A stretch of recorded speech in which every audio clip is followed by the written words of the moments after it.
and he's 20-year-old. He hasn't even got his man strength yet as such. So, yeah, I think they can really take their time with him. They don't need to do anything crazy. No, I think he's got man strength. Jeez.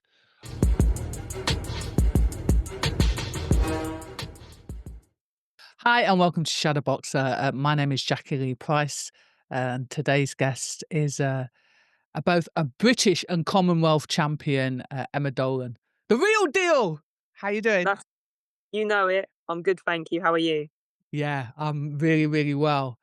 Let's talk about last night's fight against Dillian Whyte versus Moses Itauma. It was for the WBO Intercontinental belt out in Riyadh. Yeah. Your thoughts? Mad, weren't it? I mean, Dillian Dillian didn't do his wolf howl on the way to the ring. You know, that was a real telltale sign for me. He didn't do his wolf howl, and I thought, "He's not with it. He's not with it like he has been." So, that was a big telltale sign for me, but he just didn't look like he didn't look like himself, did he? Not taking anything away from Moses because he's a talent, but I think he was in there with a very withered away Dillian Whyte. Do you know what? I didn't even. I usually catch things like that, and I didn't. Yeah, I noticed it straight away. I was waiting for it. I thought, because me and my partner Tom were talking about it, and he was like, if he doesn't do his wolf howl, that's how you can tell that. Because he looked a bit weird in the build up to the fight, didn't he? His whole mannerism and everything. And I thought, no, mind games. But he never done it. And I thought, yeah, maybe. And then obviously he got in the ring and he didn't look right, did he? So, firstly, I think for me that he didn't look. The reason why I didn't kind of think he looked right, in a sense, is so I've known Dillian since he was younger, and I've Really? always known him as like a hench, real. And Yeah, do you know what I'm saying? And when I seen him, I was like, isn't he? Really slim. that kind of threw me. Mm. Yeah, it was really strange. Like in his face and everything, I thought he looked really slim, but because people are like, "Oh, he's in great shape." But I thought, look, for a heavyweight, he looked really slim. But I thought, well, maybe he's just really got himself up for this fight. I don't know, but yeah, I wouldn't like to see him in the ring again, to be honest. I honestly thought that he was getting into shape so he could have a little bit more movement, because we know Moses Itauma. For those that don't know, he's been touted as the next big thing in the heavyweight division. 20 years old. Dillian Whyte, 37 years old, and I thought that he was kind of whipping himself into shape. That was the idea behind it, where that he could have a little bit of movement, because we know Moses Itauma has got speed, he's got footwork. We'll get into Yeah, whatever else he can do, but you know what I'm saying. So that's what I crazy. originally thought, to be fair. Yeah, yeah, I know. It just never come for him, did it? Bless him. I mean, you can't really start cagey with fighters like Moses because if he sniffs out that you're not there, really, he's going to be all over you, and that's just what happened on the night. So let's talk about KG, because I wasn't sure whether, I mean, obviously we talk about the first round being a feel out round. We know that possibly that can't be the case with Moses, but you still got to have somewhat of a feel out round. And I Yeah, had on White's ex-trainer Xavier Miller the other week, not the other week, the other day, and he was saying he's never faced a southpaw. So I thought, oh, maybe he's just feeling him out. But that pouring jab was, I was yeah. like, it He just wasn't. looked withered to me. He looked 37 and like an old 37. He didn't look like the man who even fought like Derek Chisora. You know what I mean? He didn't look like he was in it at all mentally. Yeah. White comes out, and he I think he threw a couple of solid jabs, and then he was pouring that jab, and then I wondered whether he was going to try and feint him to bring the southpaw in, because that's a tactic. Yeah. To me, it looked like to me that he looked like he was worried about getting knocked out. Like he looked worried to me. I think he looked like because with heavyweight boxing, it's not just getting knocked out and stop. It's your health as well, isn't it? When you're in there with them big men, and he just looked like a worried man to me.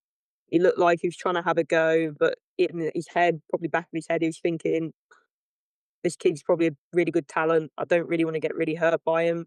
He looked a bit in and out to me. He didn't look like he was fully committed to the fight. So yeah, I read that as, not necessarily not committed, but wary of, sometimes when, yes, you've done all the work and all of that stuff, that he's been in camps before, that he's been in the trenches before, but there still could be that lingering fear of, "I've never fought a southpaw before," and we know that they're difficult so and so's to navigate if you haven't fought them before. So that's what it I wondered whether that was what that was, if that makes sense. Yeah, no, it could well be, you just don't know what kind of preparation he had for it, what sparring he had, did he get the right sparring in? Like, there might have been boxes left unticked, so then he went in there a bit more nervous, but yeah, he didn't seem very fiery to me. Yeah. It was a demolition job when he got going, wasn't it? It yeah, I mean, I looked at that little do you know what? We've talked about, or people talk about all the time, about Moses' athleticism, his speed, his IQ, tick, tick, tick, tick, tick. And first and foremost, right, people talk about those sparring stories, and you kind of sometimes, as you well know, you can take things with a pinch of salt, but Yeah. I've been hearing about this kid since the amateurs, right? Yeah, And then on top of that, I have seen him sparring, yeah, and I'm like, wow, yeah, okay. he real deal. Uh, the room went silent. Let's just put it like that. Yeah, massively. I mean, no one would predicted the people predict him to stop White, I think that's fair to say. People predict him to beat White, but I don't think anybody predicts him to do what he did I, that I'm quick. Dillian was kind of trying to work behind a jab. But one thing I noticed when we talk about the speed, Dillian hadn't even, like, the jab hadn't even returned. He'd literally just touched him. Yeah, yeah, Did you see that? He touched him, and yeah, it's almost as soon as it grazed him, he's yeah, fired back. His responses are so quick, aren't they? yeah. I mean, part of it will be he's a 20-year-old man, Dillian's a 37-year-old man, so naturally, but he has got so much natural athleticism. I mean, the build of him, the way he floats around the ring, he's not a big muscle-bound fella, is he? He's gonna be a real good talent. If they match him correctly, he's gonna be a real good talent. Yeah, that, I knew he was fast, but it was like the way he was able to counter so Yeah, fast, and like you said, it is also an age thing, and your responses decline with years, et cetera, but, like, this kid's is on another level, do you know what I'm saying? And then I think he'd done him with, like, a three-shot combination, and then he came out of range, just created a little bit of space and yeah. came back again, like, whipped him to the body. I was like, "Alright, where you going with all them skills?" I know. It's hard to watch sometimes, isn't it? But at least he's got that bit of venom in him as well. You know what I mean? Because he could have just thrown the 2 or 3 and that probably would have done him, but he made sure he went in again to really finish it. So he's got that bit of venom as well. Do you know what, there was one point. Well, I'm gonna be honest, this is what I think was the beginning of the end for Dillian at that point. Uh, he Moses, threw, I think it was a 3 or 4 shot combination. Now there's a question of whether he got done on, he'd done Dillian on the back of the head. Now, I'm gonna be honest, it looked like some of those shots were at the back of the head. So there was a combination which, I'm gonna be honest, the combination or that was before the last 2 combinations, Dillian was out on his feet. Would you agree? Yeah. I just I s In my opinion, I think he was just his head weren't really in it. So I think any time he was gonna get caught sort of flush, it was really gonna have an effect on him. There was a few cupping shots, I think, on the side of the head and that, yeah, but I think anything that was gonna land impactful was gonna really hurt Dillian because if you're not 100% focused, he just didn't look like he was really on the job, you know what I mean?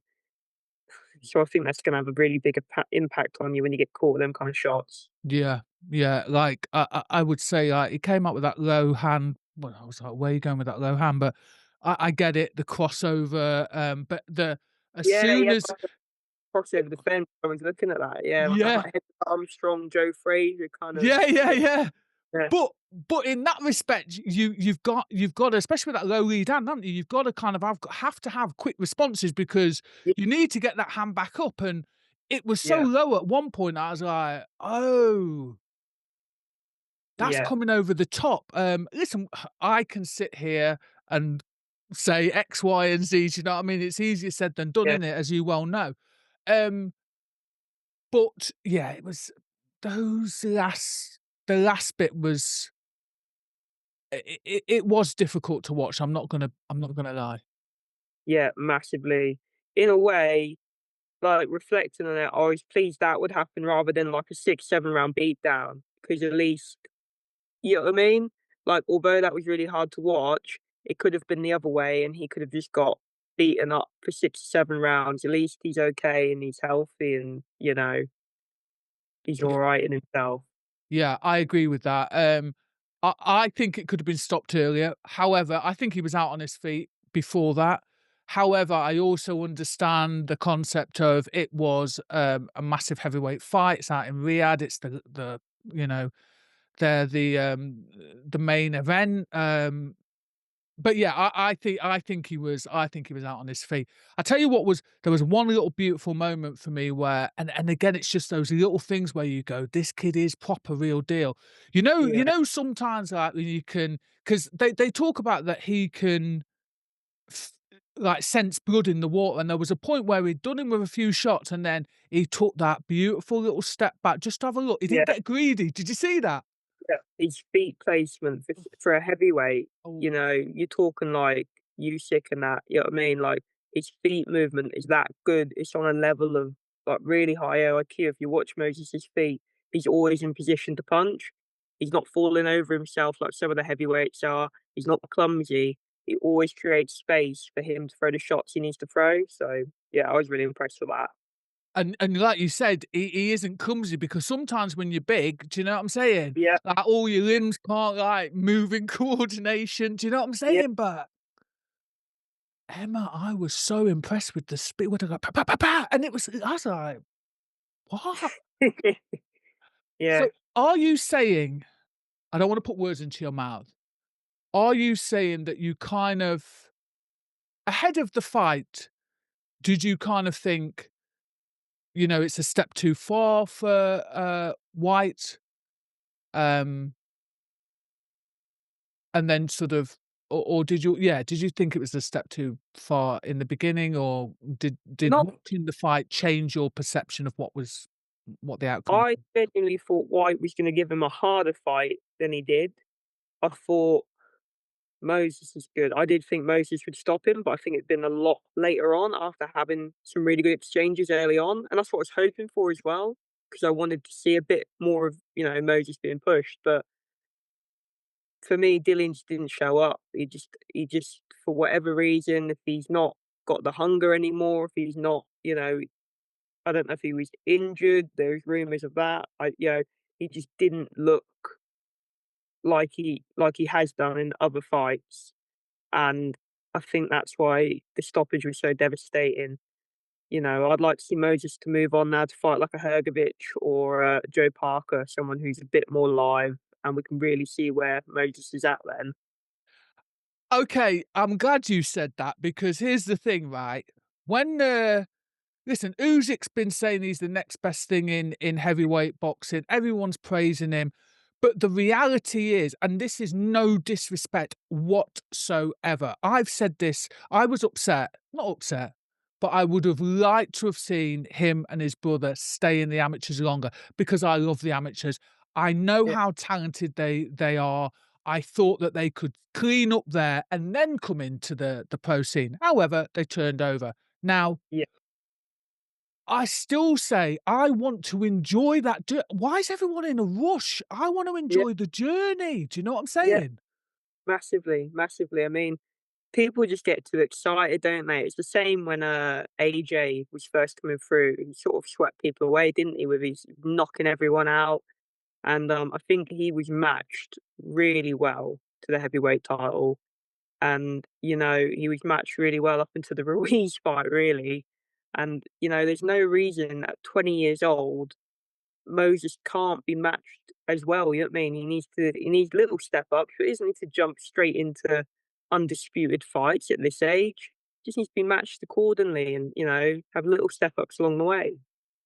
It's interesting that you say you reference AJ because I'm gonna be honest. I'm gonna be honest. I think he's been rushed quicker than AJ was.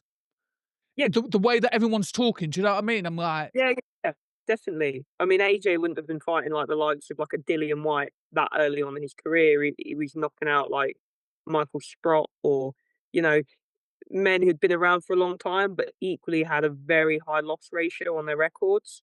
Um, so yeah, I think he has probably been rushed a bit quicker than AJ, and he's a lot younger man than what they are. I mean, he's 20-year-old. He hasn't even got his man strength yet as such. So yeah, I think they can really take their time with him. They don't need to do anything crazy. no, I think he's got man strength. Jeez, I He's gonna think. be even stronger, I mean, in the next. Oh, that's an actual. It's an Yeah, exciting but a frightening prospect. it is for the Do you know what I'm heavyweight. saying? Yeah, definitely. And this is the thing, Emma. It's like for me, I'm like, I wanna. Yeah, I just wanna savor every step. You know, Yeah, they talk about him like a Mike Tyson, you know, the new Mike Tyson or, you know, I don't know what the word is, he's a similar type of character or whatever, and I get it. I totally get it, right? But let me ask you this. Do you think we learnt anything more about actually Moses Itauma? I'm not talking about Dillian now. Did we learn anything else about Moses Itauma last night? not particularly. Not particularly. I think we learned the pressure doesn't get to him. I mean, he headlined for the first time ever. We learned that, you know, he ring walked first. He was waiting in the ring for nearly 3 minutes. Like, that didn't bother him at all. He's a very cool, relaxed guy. Um, I think they're things you probably could have guessed anyway due to his characteristics. I mean, referencing Mike Tyson there, Mike Tyson fought nearly every month in the run up to his world title fight. So there's no reason why Moses then he can't be busier. Let him fight every couple of months. If he's knocking these guys out in a round, couple of rounds, let him fight little bit step ups as he goes, but let him be really busy. If you're having 2 or 3 fights a year, you can't then expect to fight for a world title. I think Mike Tyson had like 10 fights in the build up to fighting Burbeck in that sort of year, you know. If he's flying these guys out of the ring in a round or two, let him be really busy.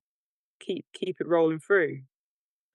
And the reason why I would like to see him busier is, yes, we can argue, "Oh, why do you keep harping on about the amateur scene?" But most of those top, you know, world champions had a really good basing in the Yeah, amateur scene. And the argument we could use also for him being out regularly, which he has been, to be fair, is he hasn't been bashed and, you know, banged about. Do you know what I'm saying?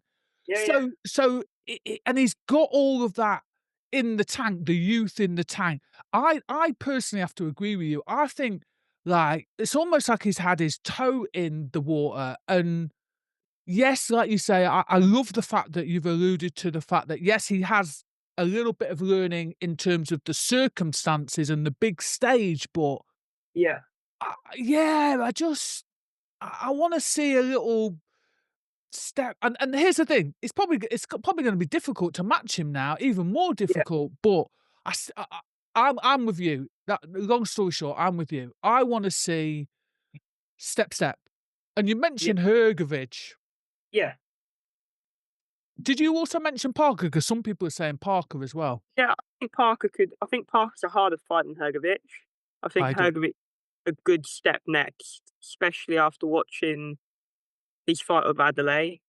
I think I think Moses probably goes through him, but Hrgovic, he's got a very good chin and he's got a decent boxing IQ. So I think he would take Moses probably longer than he has been taken so far in his career. Um, I would like to see that fight, and then possibly Parker afterwards, depending on what he's doing in his career. What we've got to remember is people like Parker with slightly bigger names, do they want to fight Moses? They're kind of chasing after these world titles. do they wanna risk their record, lose to some killer who's coming through, and then where are they then?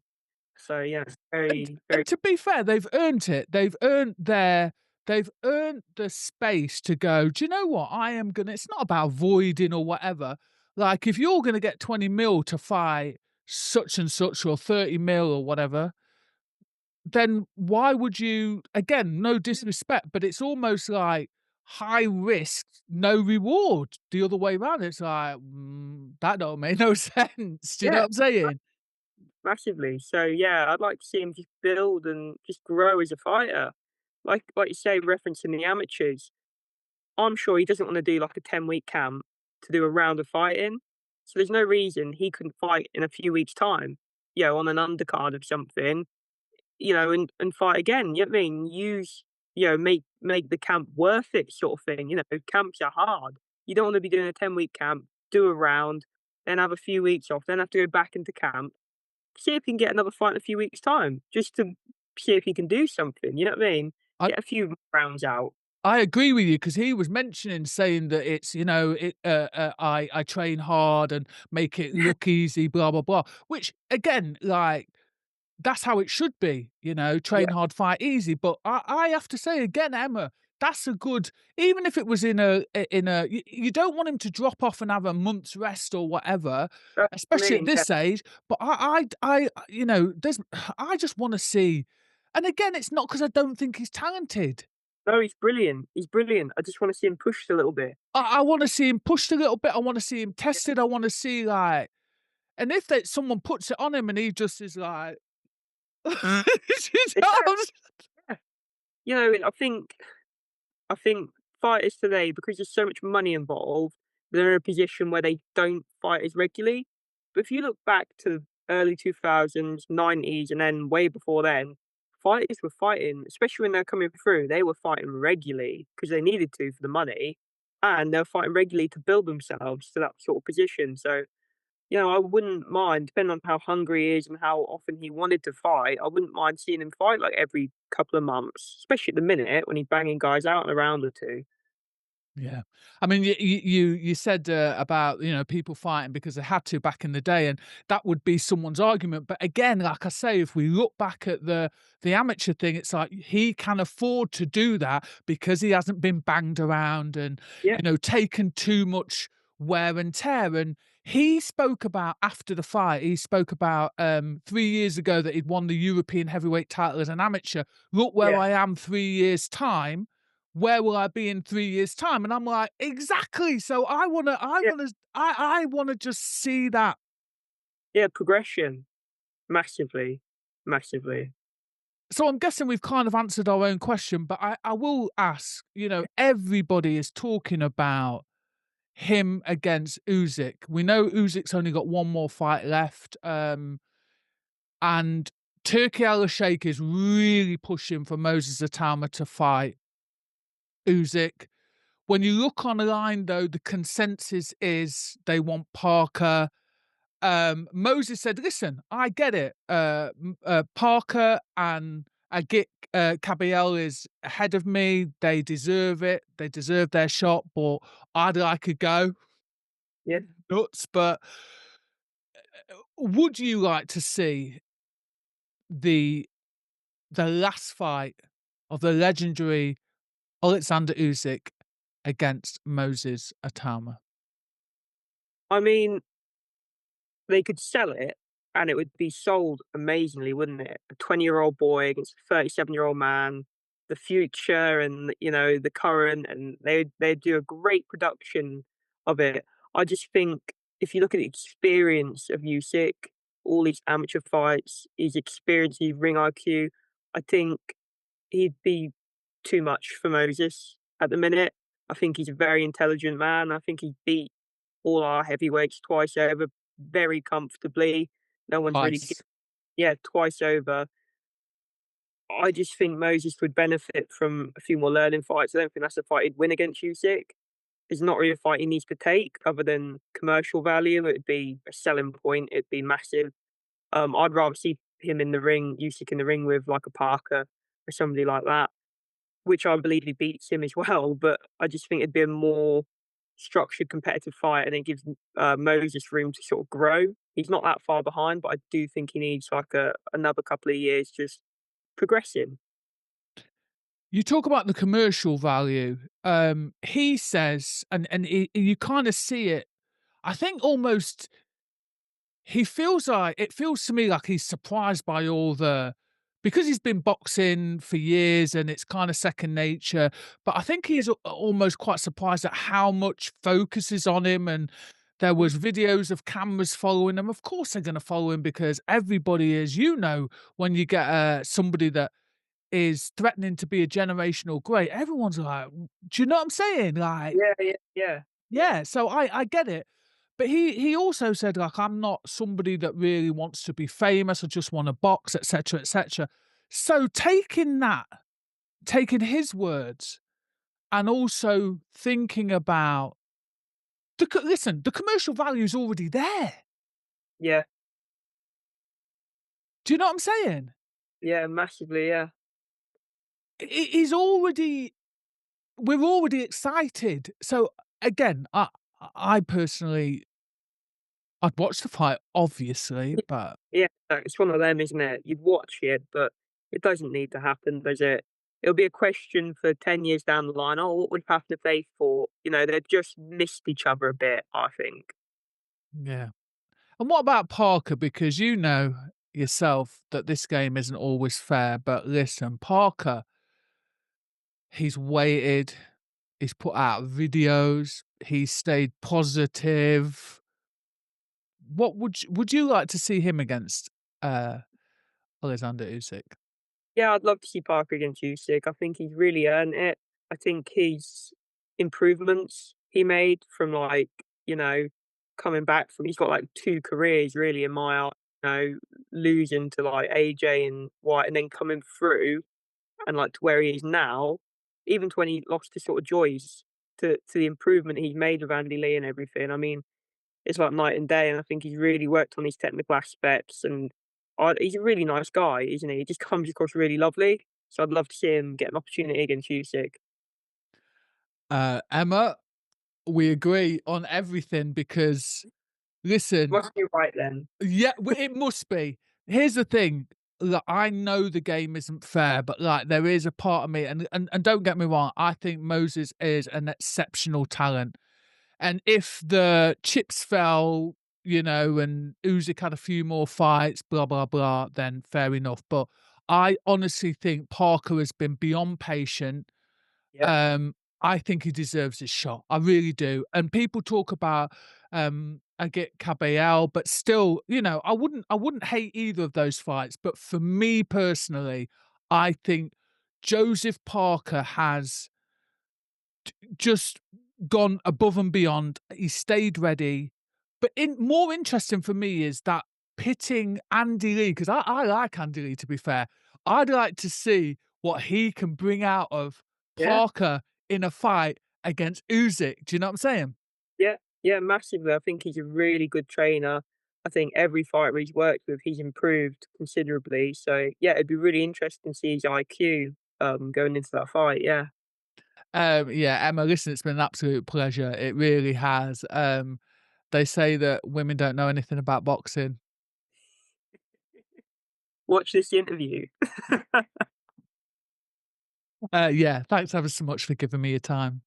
Thank you. Take care.